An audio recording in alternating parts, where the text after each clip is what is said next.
Quando a gente vai começar a estudar para o Enem, para os vestibulares, um dos primeiros assuntos da história que a gente precisa se deter é o Egito Antigo.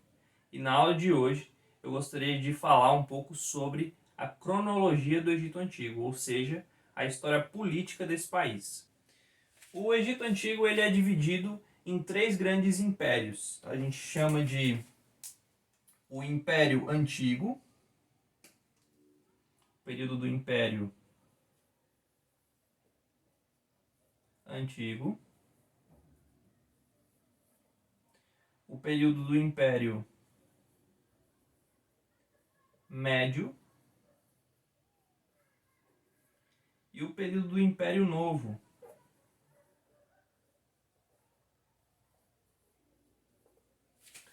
E o que acontece, né? O que está dado entre esses impérios?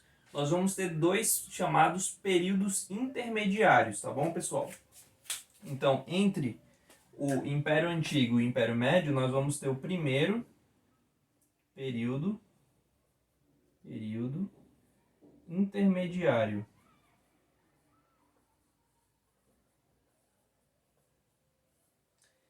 E entre o Império Médio e o Império Novo, nós vamos ter o segundo período intermediário.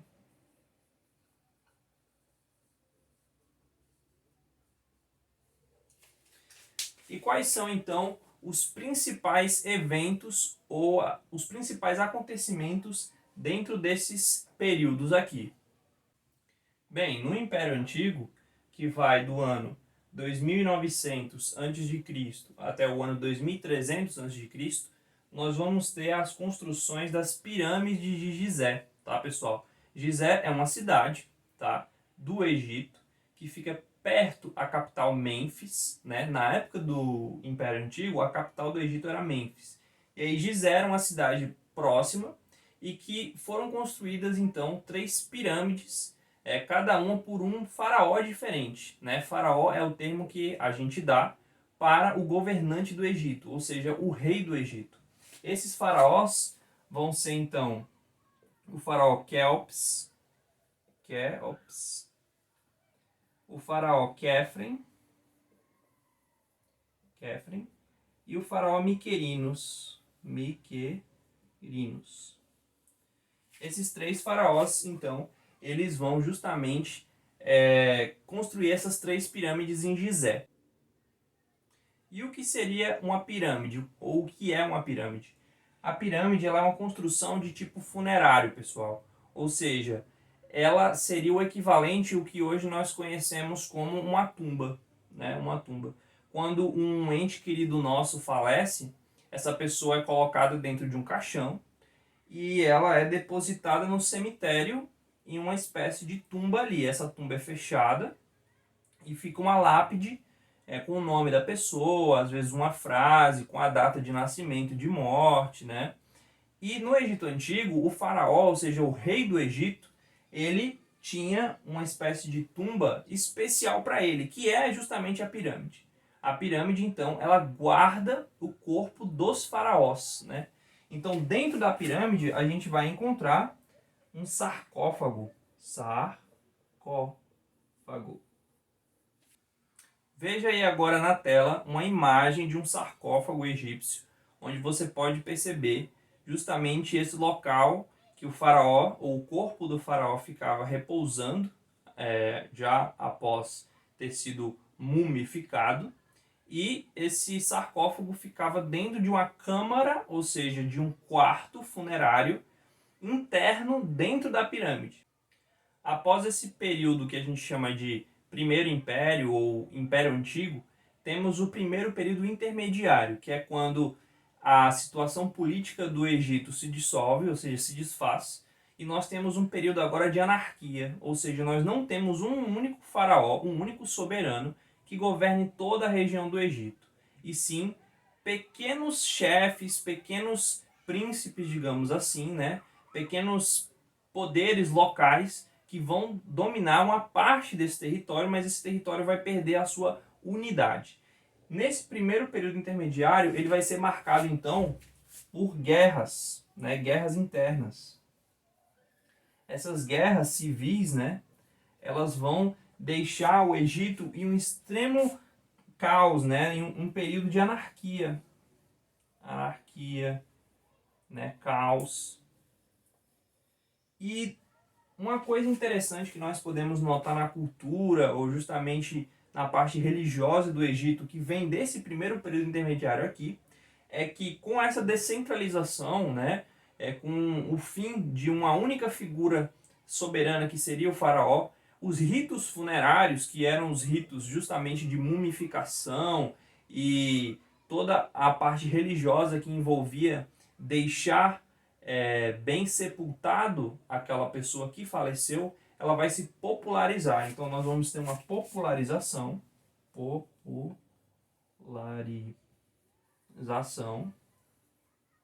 dos ritos funerários. E aí você pode estar vendo agora na tela a imagem dos deuses da morte, ou seja, os deuses relacionados à morte no Antigo Egito, né?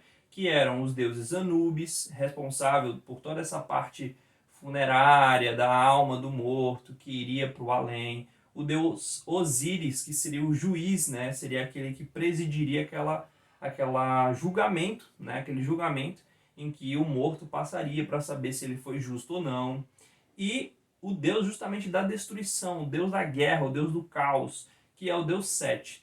Então esses deuses, eles ficaram extremamente em evidência, né? Principalmente Osíris, que é considerado o rei dos mortos, ou o faraó daqueles que estão mortos, né? Durante esse primeiro período intermediário. Já no período do Médio Império, que vai de 2050 a 1785 a.C., nós temos a figura do faraó Amênemes III. Esse faraó ele vai ser conhecido por promover e incentivar a agricultura na região do Lago Moeris. Essa região, justamente em torno desse lago, ficava conhecido como Fayum, tá? Então esse nome Fayum é justamente essa área irrigada, né, que poderia ser cultivada, poderia ser usada para a agricultura, justamente em torno desse lago. Quando você vê a geografia do Egito, e eu estou colocando agora na imagem para você poder olhar isso com cautela, você tem o Nilo e do lado leste do Nilo você tem esse lago Moeris, onde você tem essa região que o faraó Amênemes III ele vai promover a agricultura. E como que essa agricultura vai ser promovida? Justamente através de um sistema de irrigação. Então, a tecnologia agrícola ela vai se avançar e o Egito então vai poder ter mais produção de alimento internamente.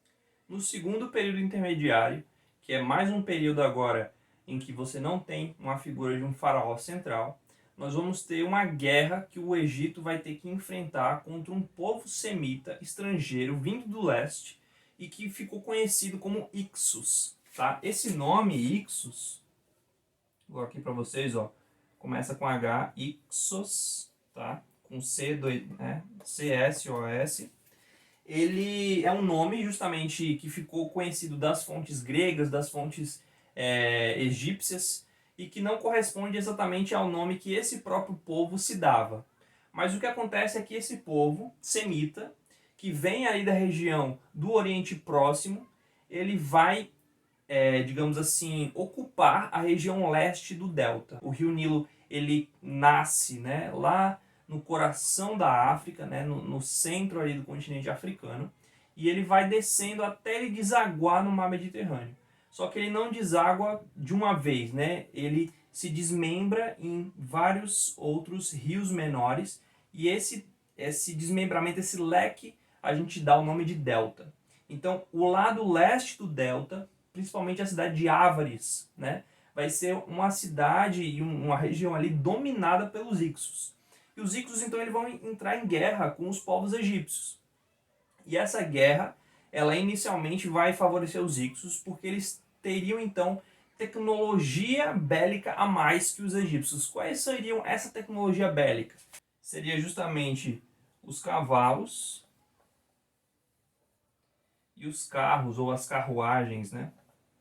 Por quê?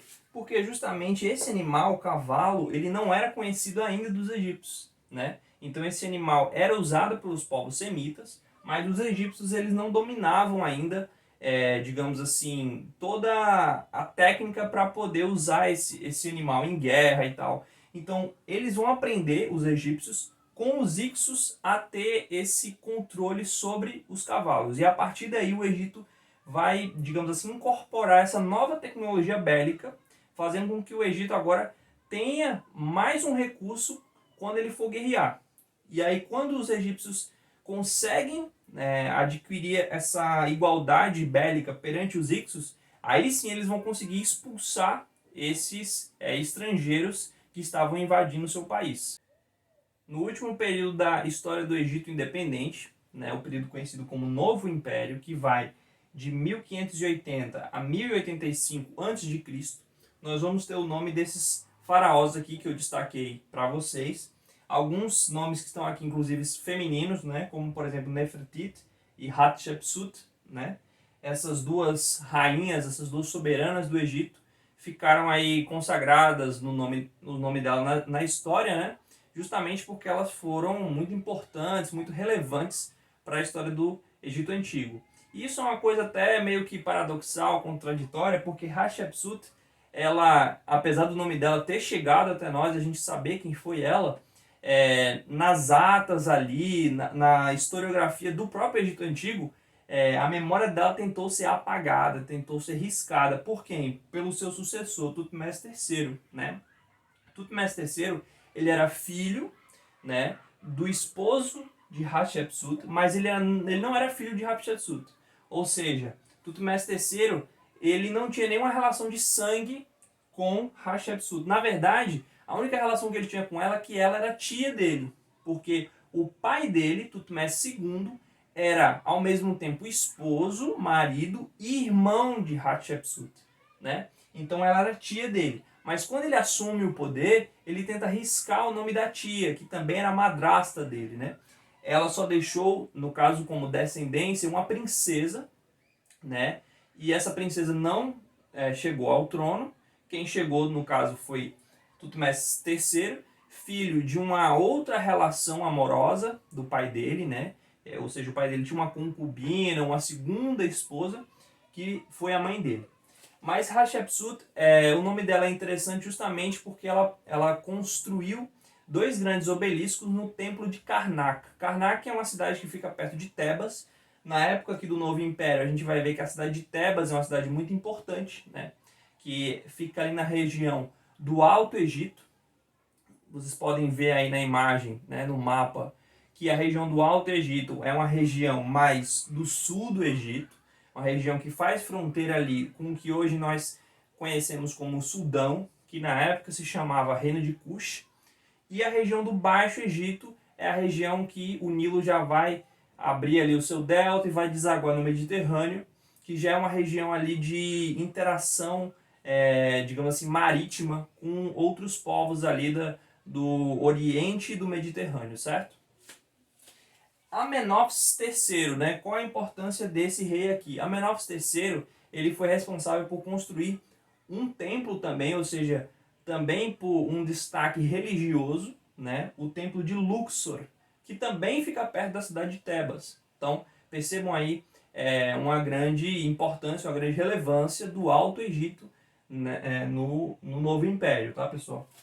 Em seguida, nós temos a figura de Akhenaton e Nefertiti, né? Eles eram um casal real, né? Ele faraó e ela faraó. Akhenaton, ele era, digamos assim, um faraó que queria ter um pensamento religioso diferente da tradição egípcia. Então, se a tradição egípcia trazia como importante o deus Amon, né? Akhenaton divergia desse entendimento e ele achava que o único deus que deveria ser cultuado, né, acima de todos os outros deuses do Egito, era o deus Aton. Aton é, digamos assim, um dos nomes do deus Ra. A gente pode encontrar como Aton-Ra, né? Então, esse deus é justamente o deus do sol. E Akhenaton, então, ele tenta promover durante todo o reino dele e durante toda a extensão territorial do Egito o culto unicamente a Atum, unicamente ao Deus Sol. Tá? A sua esposa Nefertiti, ela tem esse nome, Nefertiti, que significa aquela que chegou com beleza, né? Ou aquela que veio com muita beleza, a mais bela, né, de todas as mulheres. E Nefertiti, ela tem um artefato arqueológico que eu vou colocar agora na imagem para vocês verem, né, que mostra realmente toda a delicadeza ali que o artista se empenhou em tentar mostrar como que era a beleza dessa dama, né, dessa moça que ficou tão assim consagrada, né, como uma das mais belas mulheres do Egito. Em seguida nós temos o rei Tutankhamon. Tutankhamon, ele já era do ponto de vista religioso, ele já era um conservador. Ele tentou desfazer, né, e conseguiu, inclusive, desfazer o pensamento religioso de Akhenaton. Né? Se Akhenaton queria uma monolatria, ou seja, a adoração a um único Deus, o Tutankhamon resolveu acabar com isso, voltar toda a tradição anterior, que todos os deuses antigos pudessem voltar a ser venerados, como o deus Amon, que era um deus muito caro, inclusive, para Tutankhamon, que tem, inclusive, o nome do deus Amon no nome dele. Né? Em seguida, nós temos o rei Sete I, que ele é importante do ponto de vista da guerra. Né? Ele é um rei que, à medida que o Egito se expande ali para aquela região costeira da Palestina, da Síria, ele vai comandar, então, batalhas contra os hititas. Tá? Não confundam com os Ixos, né? Como eu estava falando anteriormente. Os Ixos são aqueles que invadiram o território egípcio. Os hititas são aqueles que estavam no seu próprio território, que é o território da Anatólia, também conhecido como Ásia Menor, e que o rei Sete I ele vai chegar até o território dos hititas para combater os hititas, porque ele queria expandir ainda mais o território egípcio. E vai ser o faraó Ramsés II que vai conseguir selar aí um acordo de paz com os hititas através de um casamento. Ele vai se casar com uma princesa hitita. Então ele vai conseguir a paz com este povo.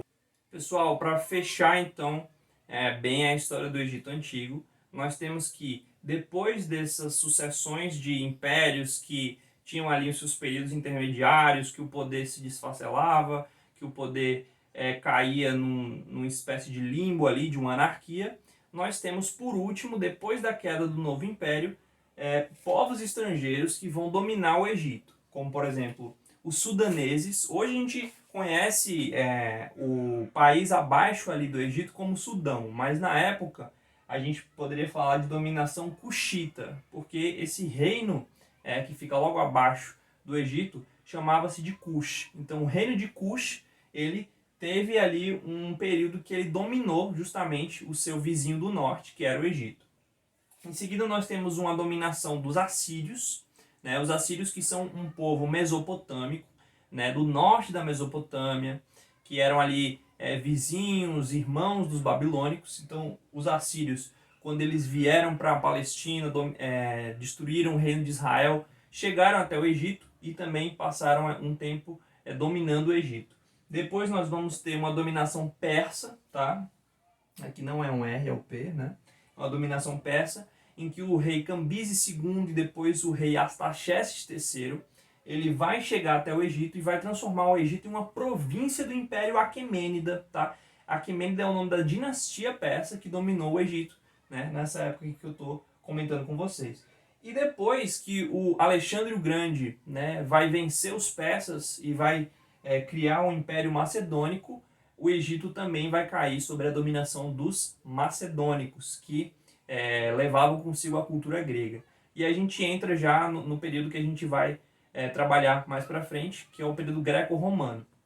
Então, sob o ponto de vista da cronologia do Império Egípcio, né, do Egito Antigo, a gente tem isso que eu acabei de trazer para vocês. Então, não deixem de acompanhar as próximas aulas.